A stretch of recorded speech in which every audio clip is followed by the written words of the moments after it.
de rester fidèles à l'AFM Télévision. Mesdames et messieurs, bonsoir et bienvenue dans cette grande édition du journal. Le chef de l'État a procédé ce mercredi au lancement de la matinée de l'emploi avec l'Office national d'emploi. Félix Tshisekedi a souligné que ces assises, entre autres, à favoriser l'insertion professionnelle des demandeurs d'emploi en République démocratique du Congo. Nous y reviendrons dans notre prochaine édition.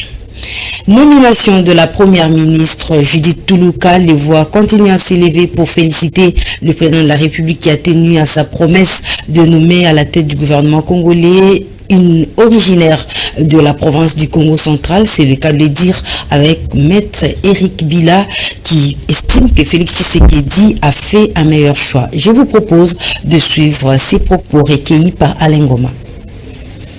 D'abord, je commencerai par remercier le chef de l'État pour ses choix judicieux et rationnels portés sur Madame Judith Toulouka comme première ministre de notre pays.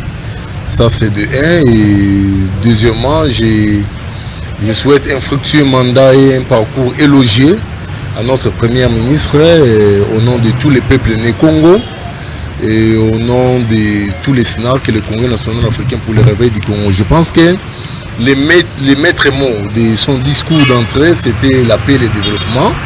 Seulement, je souhaiterais qu'il puisse élargir le champ d'entendement de la paix.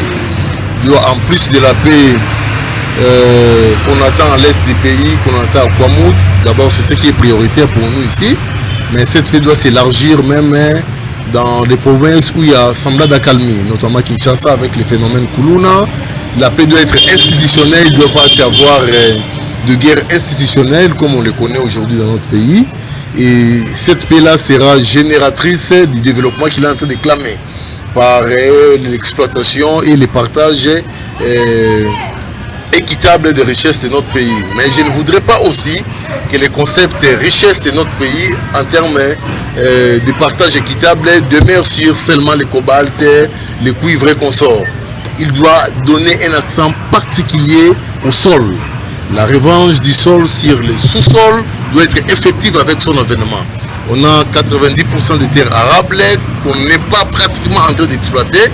Donc je souhaiterais que son accent puisse viser l'industrialisation de notre agriculture et enfin qu'il puisse travailler avec l'entrepreneuriat congolais, c'est-à-dire les hommes d'affaires congolais, pour relancer finalement cette production qui n'est plus effective en République démocratique du Congo.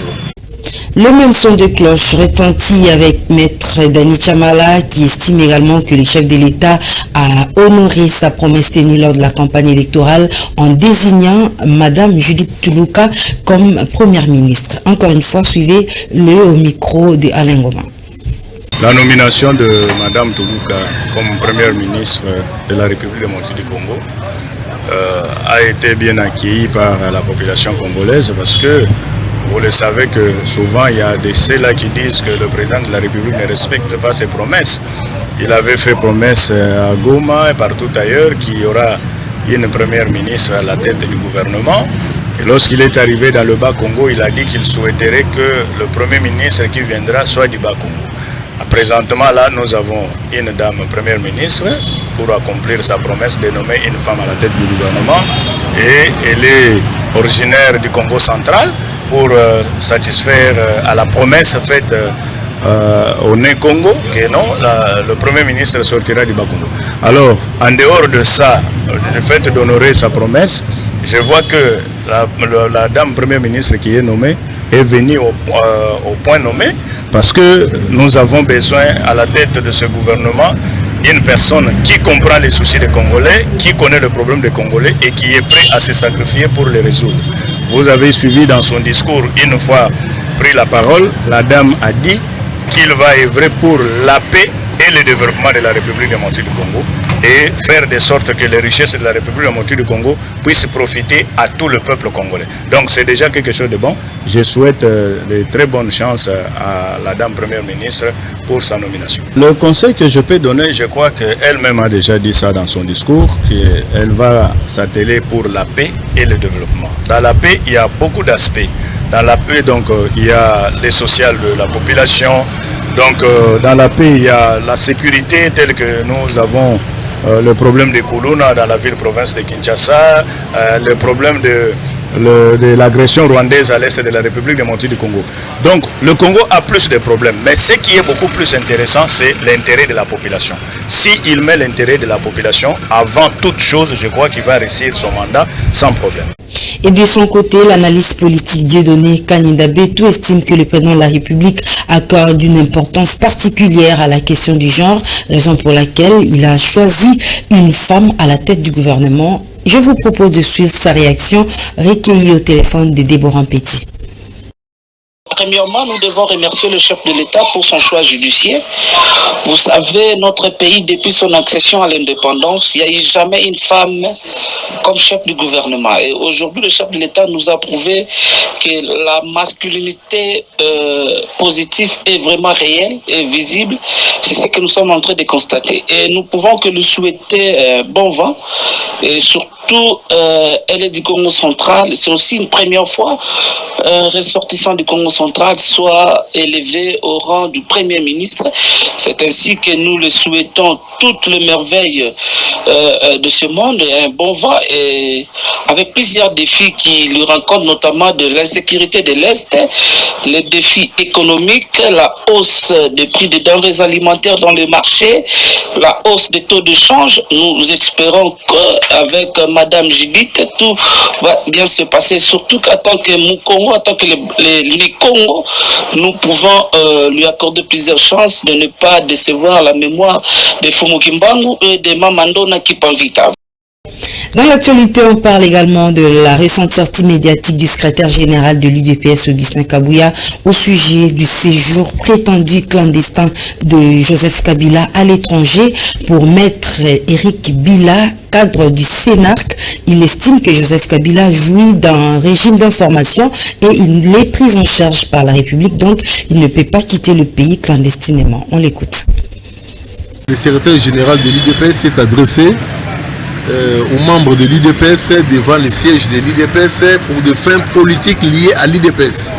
Évidemment, ça prend de l'ampleur parce qu'il s'agit d'une personnalité publique de haut rang, à la personne du sénateur à vie Joseph Kabila Kabange, qui serait selon M. Augustin Kabouya en dehors du pays par des voies non reconnues par notre République. Mais aussi, par ricochet, je pense finalement il y a contradiction en termes de collaboration d'arguments.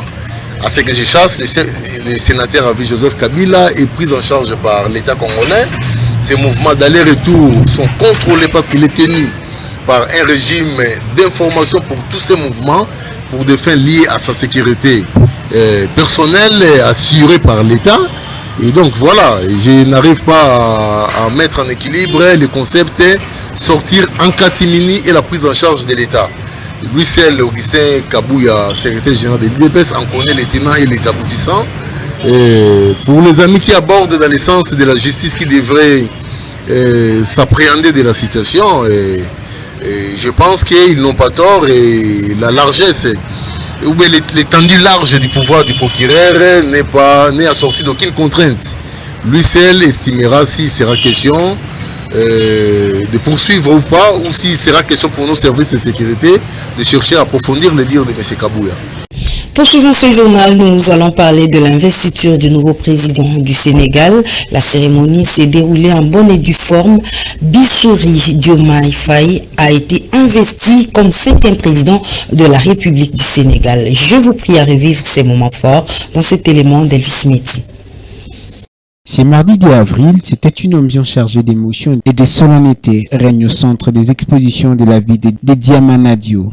Bassirou Diomaye Faye, fraîchement élu à une fonction de haute importance, s'apprête à prêter serment devant une assemblée attentive et sous le regard bienveillant du président du Conseil constitutionnel, Mamadou Badio Camara. Cette journée restera certainement gravée dans le mémoire comme charnière pour la nation et pour celui qui doit s'engager solennellement à remplir ses fonctions avec intégrité, loyauté et impartialité conformément à la Constitution. Dès le premier lueur de l'aube, une effervescence particulière envahissait les abords du centre d'exposition.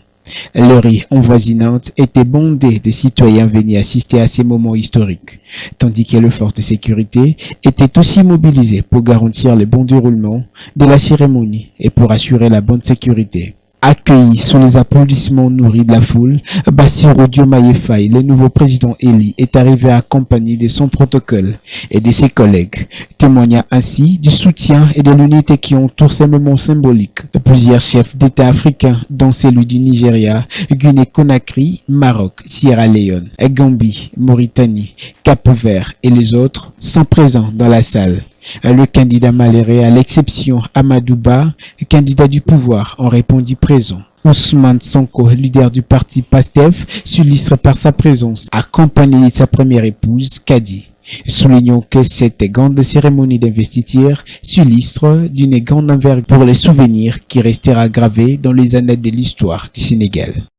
L'insécurité qui se vit à Kinshasa préoccupe au plus haut point les députés provinciaux de la capitale qui sont allés rencontrer le commissaire provincial de la police nationale congolaise, le général Blaise Kilimbalimba. Leurs échanges ont tourné autour des stratégies qui peuvent terminer l'insécurité à Kinshasa. Le patron de la police, satisfait de cette initiative, a souhaité une collaboration accrue avec les élus de la capitale. On l'écoute. J'ai été bien honoré par les honorables députés provinciaux qui se sont déplacés et exprimé les soucis de la population qui les représente. Et cette population qui est aussi notre patron, nous la police. Nous avons eu donc des entretiens autour de toutes ces questions et nous avons rassuré des réalisations de la police.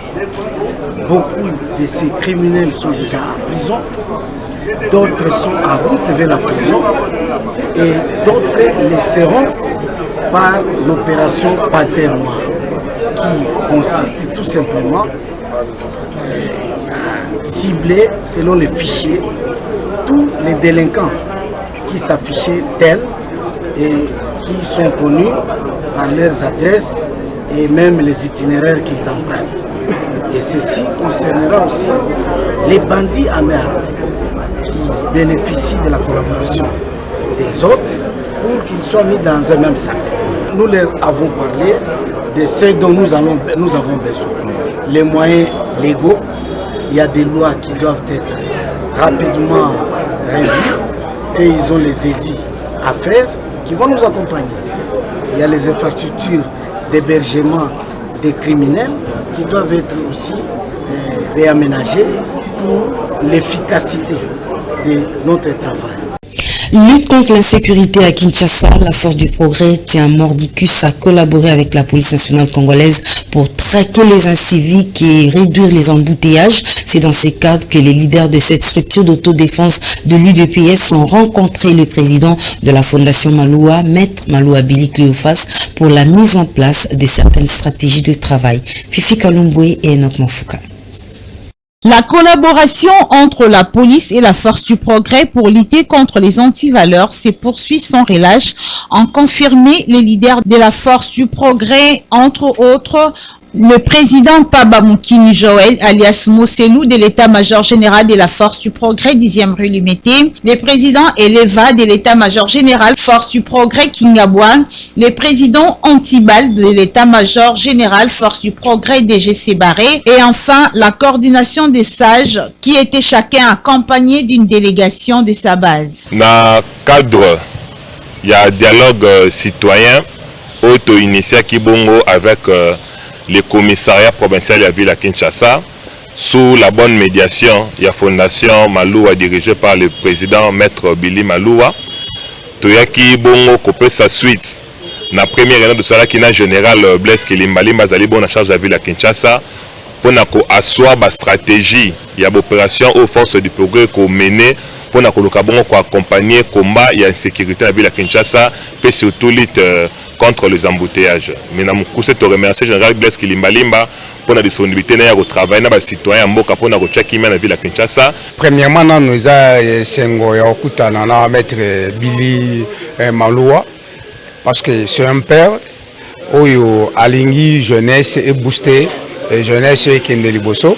Et rendez-vous à l'élo, ils allaient deuxième rendez-vous. Peut-être que Liboso Bomonaki, tous ensemble, na général Kilimbalimba, na papa Nabiso Yaliloba, tous ensemble pour harmoniser, ensemble, neni tokoki ko sunga police Nabiso. Parce que biso na bino tebi que non police na moya lelo effectif ezamuke mais pour police asala musala malamu ezosenga police a travailler en collaboration na civil. Bon, eloko ya motuya ya liboso ezali kosangana na biso nyonso tu ba base oyo misatu ya minene ya kati ya force progrès oyo bazali ko gérer du progrès na 4 coins ya ville ya Kinshasa bazali awa komona na biso nyonso tu awa esengo na ngai ya liboso yango wana tozwi ba divergence na biso nyonso tu te à côté poto kutana na kati ya famille ndenge balobi que les linges sales se lavent en famille.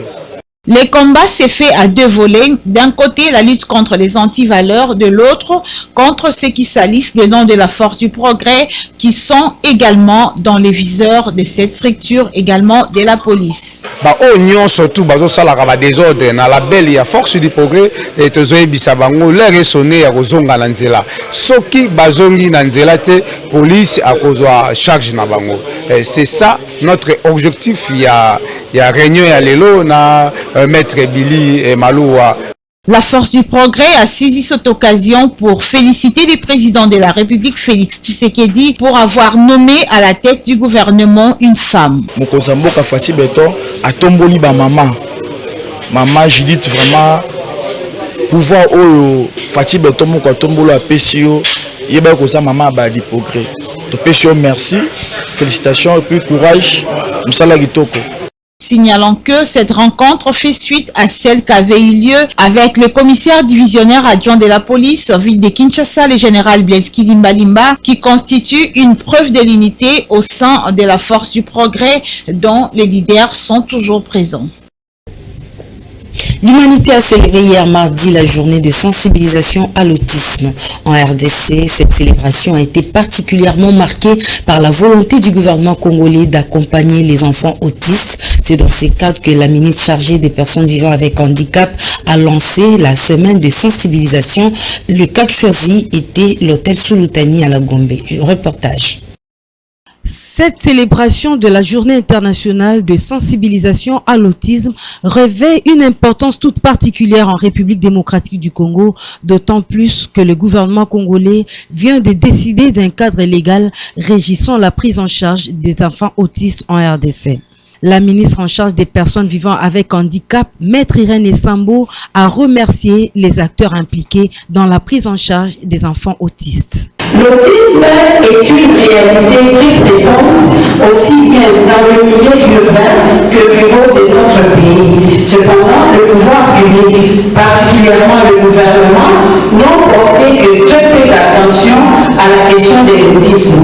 Pendant des années, cette question est restée l'apanage de quelques associations de particuliers, notamment de certains parents ayant des enfants autistes. Et nous avons eu à le remarquer ici. Nous avons vu que la plupart qui sont à la base de création des structures pour accompagner les personnes autistes sont eux-mêmes des parents et je leur remercie.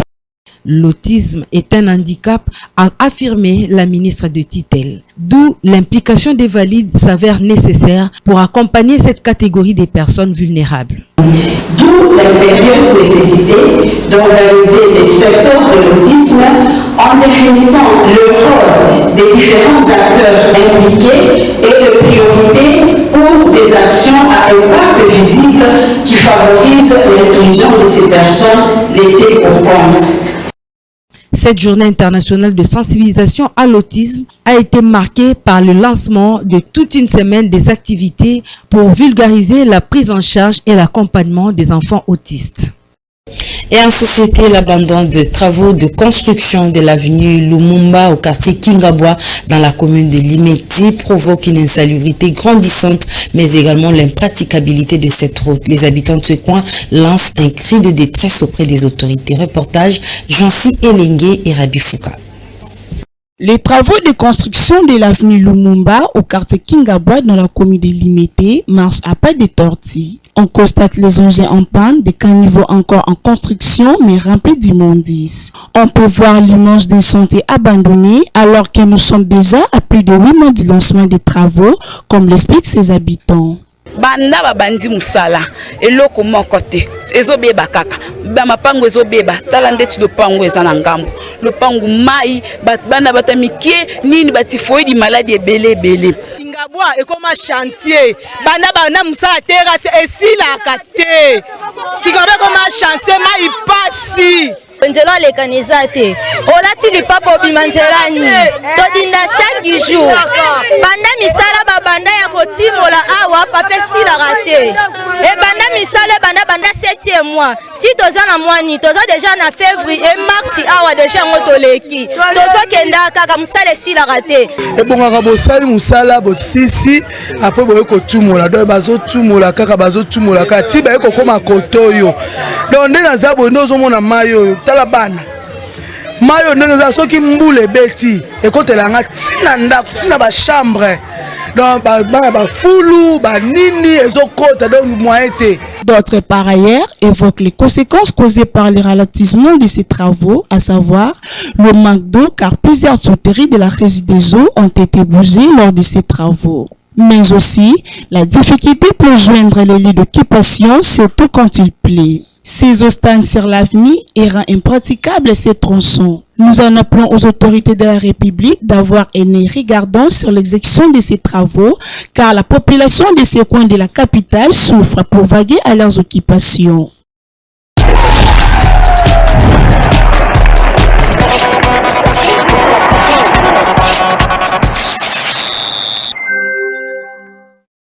Ça fait exactement une année depuis que le ministre des Sports François Kaboulo-Moana Kaboulo a été nommé à ce poste.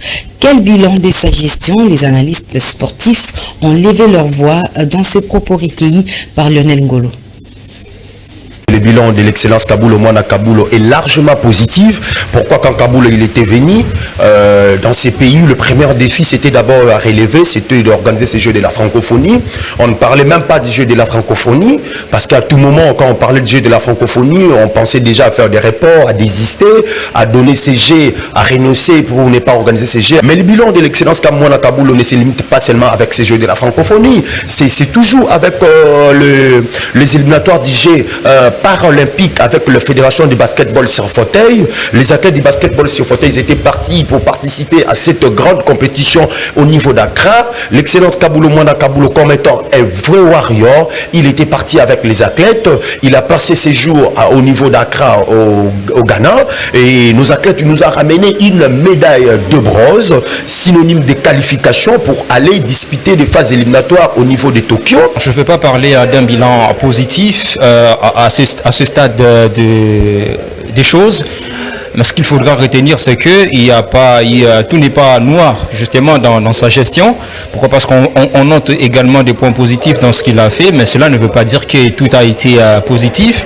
Alors, ce qu'il faut attendre, bien évidemment, du passage du ministre des Sports ou encore de M. Kaboulo au ministère des Sports, c'est que il a été un bon diseur, mais jamais un bon faiseur. Donc, par le passé, il pouvait émettre des avis contraires à ce que ses prédécesseurs étaient en train de faire, mais quand il est arrivé sur place, on n'a pas vu en tout cas sa touche particulière dans tout ce qui a été fait, si ce n'est que concrétiser les projets qui ont été déjà mis en place bien avant. Alors moi personnellement, je voudrais peut-être voir la touche particulière de M. Kaboulo lors de son mandat, et c'est à ce niveau-là que je pouvais peut-être comprendre que le bilan est largement positif.